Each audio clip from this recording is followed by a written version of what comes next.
Here we go, guys. The final battle in the Battle of 8 Armies. It's the Necrons against the Khorne Daemonkin on this nice ice board down here at 40k Gaming. Both of these armies have already had to win 2 battles to get here. The Necrons crushing the Space Wolves and then scraping a narrow victory against the Eldar. The Khorne Daemonkin beat the Orcs, then played more Orcs, beat them as well, even worse. So yeah, 2 proven effective armies. We've already rolled for mission. It's Contact Loss, the one where you have to hold objectives in order to score cards. And this is Dawn of War deployment. We've already rolled off, and Sam has been able to choose a deployment zone on this side that has the objective markers much closer to the edge. There's one over there, one... Where is it? Oh yeah, one down there, one over there, and then on this side the objective markers are much further in, and this is the edge I've been put onto. Necrons are deploying first, and hopefully going first. I really don't want to get seized on 2 games in a row, but yeah, on to deployment. So the Necrons have deployed in a long silver line, trying to maximise coverage of the table and claim an objective. So we've got Immortals down here, Tomb Blades behind this ice wall. Just in front of there we've got first unit of Warriors, second unit's behind this ice crater with Immortals behind them. Over here the Scarabs right on the board edge. We've got the Spider, the Wraiths and the Warriors looking to step up to claim Objective 4. I know I'm going to have to come forward to claim these objectives, but in the meantime I've got these demons to contest with. The Fleshhounds are just completing their scouting moves, as ever, getting scarily close to my lines far too early in the game. Over here we've got the Blood Crushers, first Soul Grinder, Cowardly Possessed hiding behind the ice there, that Bloodthirster, and the second Soul Grinder holding that objective. It's going to be interesting to see if, firstly, the Bloodthirster can last a little bit longer than he did against the Orcs, where he got punked on turn 1. And if the Necrons can really make some inroads on the demons before the demons' reserves start turning up. But first things first, we've got to seize the initiative. Where is it? 4. It's a 4. It's okay. Necron, turn 1. So pretty simple first turn for the Necrons. I drew Secure Objective 6, which is right in the Chaos backfield, so I'm going to discard that at the end of the turn because I'm not going to achieve it. So basically the army just moved forward, again maintaining a fairly long silver line, zipped the jet bikes over to, the Tomb Blades over to here, and tried to use the Warriors a little bit to get in the way there. Warriors and Immortals and Tomb Blades all shot for the Fleshhounds there, and only actually managed to kill one and wound another. Sam's Invuln save's really been on fire this turn. This squad of Warriors and this group of Immortals had better luck against there, killed 2 and wounded another one. The Spider was just out of range, but that's fine, staying safe is his priority. And these guys had a shot trying to get a lucky 6 on him, but unfortunately didn't do anything. So fairly basic first turn for the Necrons, with not a lot achieved, but hopefully we can weather the Demon Storm and come back to do more next turn. On to Chaos, turn 1. So the Chaos turn started much as you'd expect, with everything moving forward. He had Supremacy this turn, so he needed to hold twice as many as I was, which was really realistically going to mean pushing me off an objective. So the main event was the Fleshhounds. This pack tried to run in, didn't get there, but these guys got into combat with the Immortals. Since neither unit is objective secured, the Fleshhounds now contest that objective, which denies me it. Now they didn't manage to kill many of the Immortals, just killed 2 in combat for no damage in return. Immortals passed the leadership, but that objective is now contested rather than secured. Over in the middle, he secured one with his Blood Crushers. They had actually tried to pull off a charge on this unit of Warriors, but alas, they took a wound on the way in and failed to actually make the charge. Bloodthirster just ran up, and the Possessed hid at the back behind that objective. Both Soul Grinders fired. This one fired its Harvester at the jet bikes, did nothing. This one fired its Harvester and its Flamer at these warriors and killed 3 of them. So First Blood has yet to be scored, but he did score 3 points for Supremacy. So Demons take an early lead, but as we saw in the previous game, early lead doesn't necessarily result in victory. Let's see if the Necron's firepower can start to make an impact here. I've got 2 units to bring on in reserves. Firstly, the Night Scythe with my Overlord. No. And the Night Scythe with my Warriors. Yes, so I've got 1 Night Scythe coming on. On to Necron, turn 2. So, only holding 1 objective. I've only picked 1, secure 5. Right in the centre of the board, being contested by Blood Crushers. Now, I blew them away with combined fire from these 2 squads, so bye-bye Blood Crushers, hello First Blood, and secure objective 5. Meanwhile, my Night Scythe came on over here, dropped out 15 warriors, and there was 8 warriors from that squad, all fired at the Soul Grinder, hoping to gouse it to death. Only took 2 hull points off thanks to his saves. So yeah, that's still a big threat there, and really not what I wanted to achieve. Even the Night Scythe added its fire and still didn't kill it. Over here, the unengaged warrior squad killed another Fleshhound, and the Tombblades scooted up to hold objective 3. But then we have the big final fight. I'm about to charge my my Wraiths into the Bloodthirster. Now, because he's the one with the D weapon, they will hit first, and hopefully they should be able to take him out before he can kill them. But we should just have to wait and see. Onto the assault phase. So the Wraiths charged in, managed to get plenty of hits on the Bloodthirster, forced 6 saves and 2 invuns. He passed 1 of the invuns and 3 of the saves, leaving him on but a single wound. Then swung back with his D weapon and killed 2 of the Wraiths. 1 of them passed a lucky invun save. So combat ends in a draw, 4-all. Not that it matters, because both units are fearless anyway. So we're now going on to the Khorne Daemonkin, turn 2. Okay, if you've ever seen one of these videos featuring Sam's Khorne Daemonkin before, then this will be a familiar sight to you. 30-odd blood letters and a Demon Prince and a Herald of Khorne, deep striking perfectly on turn 2. He actually had to make 2 dangerous terrain checks there, but passed them both. And yeah, his cards for this turn were secure objective 3, which is over there by the Tombblades. What were your others, Sam? Blood and Guts, that's it. Blood and Guts, kill something in combat. You'd have thought a Khorne Daemonkin army would probably do that, and he had a fair few fights going on. So the Soul Grinder burnt up a lot of these warriors and charged the smaller unit. Unfortunately, only managed to kill 2 of them thanks to reanimation protocol, so that's held there for now. The Possessed had a go at charging the Wraiths, and unfortunately failed the charge, and the Wraiths finished off the Bloodthirster. They put 3 wounds on him, he saved 1, and then despite having Feel No Pain, didn't manage to live, and yeah, so the Wraith's taken the D-Thirster down. So that's, once again, another first turn or second turn death for the Bloodthirster. Other than that, we had these 2 little combats going on here. This ground to a stalemate.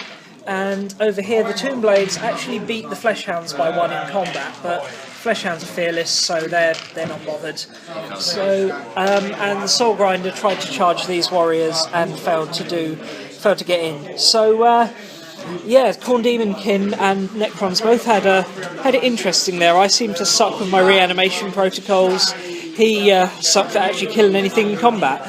And so that drew to a stalemate with no cards scored. Let's see if I can bring on my second Night Scythe. Yes. Okay, here we go. Necron turn 3.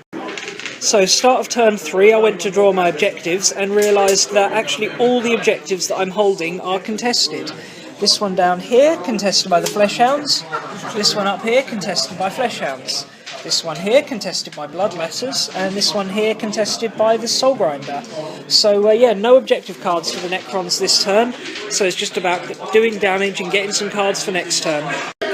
So, started my turn with no objectives, just needed to kill stuff. So, Night Scythe comes on, drops out its payload of Lich Guard there. They line up, ready to face off against the Demon Prince next turn. These guys just jigged about a bit to make space for the Wraiths to come through, and then I went to kill this unit of Bloodletters that was here, because they had the Warlord in it, and I wanted to slay the Warlord, so at least my turn wasn't completely wasted. And it took 2 Night Sides, 2 squads of Warriors, a squad of Immortals, and the Canoptic Spider, all fired at it and eventually killed it. The Warlord just kept passing his feel no pains, but he is at last dead. In the combat phase, we've actually still got to fight that one over there, so we'll come to that in a minute. But the Wraiths charged in, took 1 wound, killed 2 Bloodletters. Their attacks were pretty ineffective, but you know, we are at least holding them there. They won't be charging anyone else next turn. And the Hounds down here finally finished off the Immortals, and they're now freed up to charge the Warriors next turn. But we've got this little combat up here to do. Sam, if you want to roll for your attacks. Hit twice, 5. Does wound. No wounds. Okay, I've got 3 attacks back. 1 and 6. There we go. Doesn't wound, so that combat carries on as a stalemate. Okay, so with no objectives scored, we're on to Chaos turn 3. So, start of the Chaos turn. Sam has 2 objectives. Secure objective 2, which is over here, and Blood and Guts, kill something in combat. So the Possessed needed to get objective 2 because he wanted to focus everything else on the battle in the centre. They got within 7 inches but failed their charge, but the back one is still sitting holding that objective, so next turn he'll still get a point for them, or a card for them. Warriors didn't do really anything on the Overwatch fire there. As for the main battle, there was a lot of charges and not much shooting, so this Soul Grinder shot at and then subsequently charged the Spider, killed that for 1 point. This Soul Grinder shot at this Warrior group, and then him and the Demon Prince charged it. Really good reanimation rolls for this squad, I have to say. Only lost 3 of the 8-man squad, and we held. Actually put a wound on the Demon Prince in the process as well. Over here, these Warriors, Bloodletters and the Hounds charged the Warrior squad that were here, wiped them out, and these guys charged into the Tomb Blades and wiped them out. So Necrons are going down far too fast for my liking here. He did only roll 1 for Blood and Guts, so points-wise it's still pretty close. Let's see what the Necrons can do. Oh, and in the combat with the Wraiths killed 4 of the Bloodletters for 1 wound in return. So, yeah, having fearless units on both sides is making some of these combats drag a bit, but the Bloodletters were nasty that turn. He had Blood for the Blood God and Apocalyptic Fury. Was it these 2 cards again? Apocalyptic Fury and, if my camera will focus, Insatiable Bloodlust, which gives them Rage and +1 attack. So, yeah, nasty combo there, but at least that will go. I don't know how many Blood Tide points you're on. 3 at the moment. So he's on 3 Blood Tides. That will probably go up once I kill stuff, but yeah, let's see what we can do. Necron, turn 4. So, for the Necron turn, I had overwhelming firepower and no prisoners, and no prisoners was also subject to Fall of the Silent King. So first, in an attempt to kill the Possessed, I flew the Night Scythe over here and fired on them with the Warriors, but got a bit unlucky with my to-wound rolls and only actually killed 2 of them, but the Sergeant's gone from the squad, so at least they're less of a threat now. Down here, the other Night Scythe fired at the Hounds. I knew the Bloodletters were a better target, but killing the Hounds would mean I'd get no prisoners and overwhelming firepower, so that's that point wrapped up in that single shot. Then the Immortals shot at the Bloodletters around here, didn't kill enough to make it count. And then the combats. The Wraiths, there's just an attack of a round of fluffed attacks again. The Bloodletters didn't do any damage, and the Wraiths only lost a single member. The Wraiths only killed a single Bloodletter, so yeah, that combat drags on. And over here, my Warlord charged into the Demon Prince, and they fought a challenge. Unfortunately, I only managed to put 2 wounds onto the Demon Prince, or was it 3? 3 in total. He's got 3. He's taken 2 that round. He's lost down to 1 wound left. Soulgrinder disengaged after killing the last warrior that was engaging him. And the Demon Prince did no damage back thanks to my Resurrection Orb, but Overlord is now in a sticky situation here against this Demon Prince and just didn't do enough to score me Thrall of the Silent King. But yeah, not a bad turn. Actually does bring me into the lead as I scored both of these. Current score, taking into account secondary objectives of First Blood and Slay the Warlord, is 5-4 to the Necrons as we head into Chaos turn 4. Demons started their turn holding 3 objectives, so we're able to draw no prisoners, big game hunter, and overwhelming firepower. Overwhelming firepower is really easy to do. Scuttled his Soulgrinder over this and flamed the surviving scarabs, and they are gone. Everything else was combat related, so he had summoned a new unit of Bloodletters. They didn't make it into combat because they deep struck this turn, but they're there looking threatening. Possessed charged into the warriors, killed 1 apiece. Combat was a draw, so nothing going on there. Wraiths finished off the 1 surviving Bloodletter there, so things looking good for the Necrons at this point. Down here, Soulgrinder and the Bloodletters charged the Immortals, wiped them out, so that's 2 points for no prisoners. And then in this combat, the Fleshhounds and the Bloodletters charged into the ongoing combat with the Lichguard and the Demon Prince.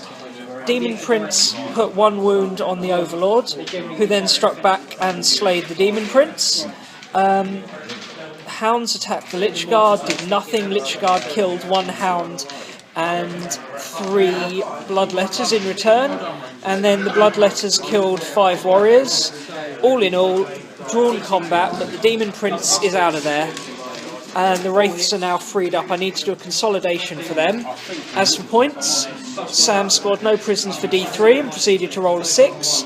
He also got overwhelming firepower, and he's discarding Scour the Skies because, not a lot... discarding Big Game Hunter because the only targets are my Night Sides, which are notoriously hard to take down. On to Necron, turn 5. So, the Necron 5th and potentially final turn. Secured draw objective 1 and score objective 6. 1 is right down here.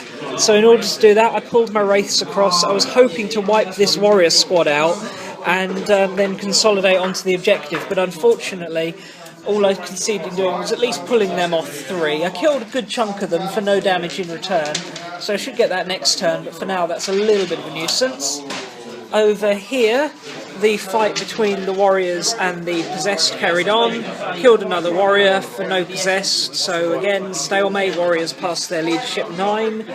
Down here, the Overlord actually failed his fear test, but still managed to win the combat. Killed 1 hound to no damage done in return, so at least that's pretty secure there. So don't score either of these, but I'm going to discard Secure 6 because it's nigh on unachievable from where I'm at.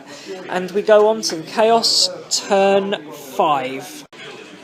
Start of Chaos turn 5, he summoned a unit of Blood Crushers in the middle here to hold that objective 5. His only objective that he was actually holding was Secure 2, which he did when the Bloodletters charged in, wiped out the warriors from the combat with the Possessed, and the Possessed sat on that objective to claim it. This guy scuttled back here in the hope of claiming Linebreaker, and then everything else pretty much piled into a big brawl here. Soulgrinder, Bloodletters, more Bloodletters, Fleshhounds, all attacked the Lichguard. Did nothing. The Lichguard just deflected everything with their shields. Overlord swung back at the Soulgrinder and missed because he's a muppet. And then the Lichguard managed to kill 1 Bloodletter. So although we won the combat, didn't really achieve a lot, but hey, at least we didn't die. So 1 more point for Chaos, and let's see if the game carries on. Sam, if you'd like to do the honours. Carries on. It carries on. 1 more turn. Necron turn 6. We had Reclaim and Recapture, which meant I had to score all 3 even-numbered objectives, which is going to be handy with nothing inside the board that the even-number objectives are in. Flew my 2 Night Sides back on that had flown off last turn and blasted up those Blood Crushers, killed 2 of them. The other one I had was Secure Objective 1, so I had to hang my Wraiths back staying them out of the fight to hold that objective for the turn, but that's scored. Then it was all down to this big brawl in the centre here. Again, a lot of armour saves passed. My Overlord actually managed to fail his fear test, despite being leadership 10. The Charnel cohort bonus from the Bloodletters means that they take leadership fear tests at -2. So I eventually lost just one Lich Guard in that fight to attacks from the Bloodletters, and I killed a Fleshhound in return and put a whole point on the Soul Grinder. So once again, I've won the combat, but they're all fearless, so it just carries on. On to Chaos, turn 6.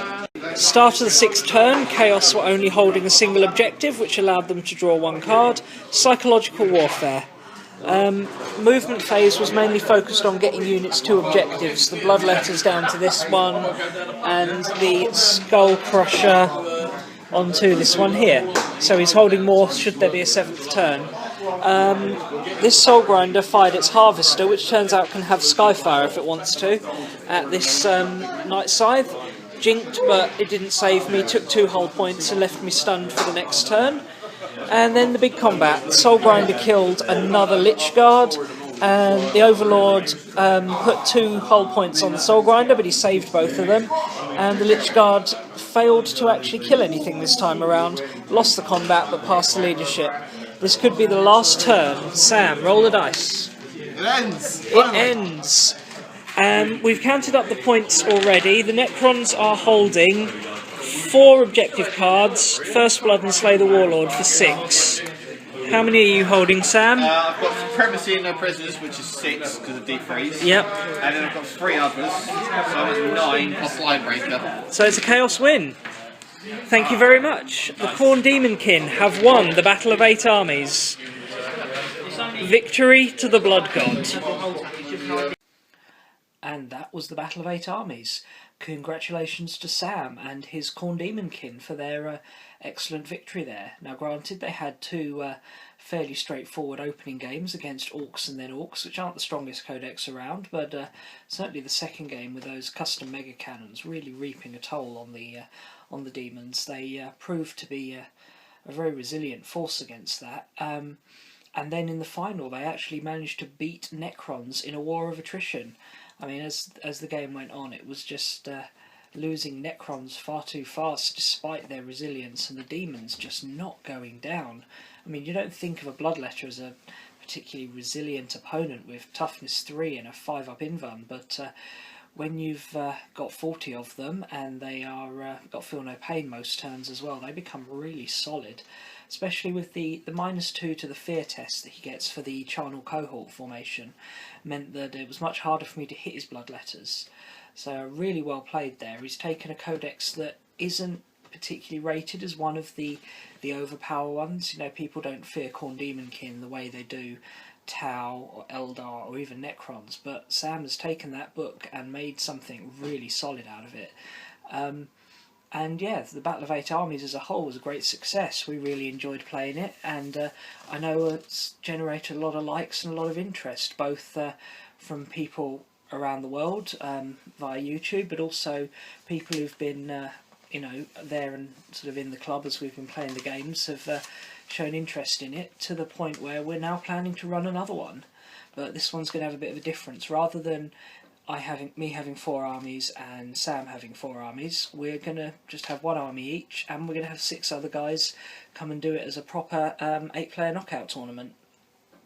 Now that's not going to take place for a little while yet, because people are, you know, you've got to get 8 people together and time it all and work out what everyone's running. You can probably expect that to be landing maybe early March this year. Because in the meantime we've got the Ultimate Commander tournament at 40k Gaming coming up the back end of February, so everyone's really focused on that at the moment. I will be playing in that tournament. It's a 2-day tournament, and I'm planning to take my Eldar to that. At the moment I feel they're probably the strongest army I've got. Apart from that loss against my, well, it was really a draw, but it counted as a loss against my own Necrons, they are so far unbeaten.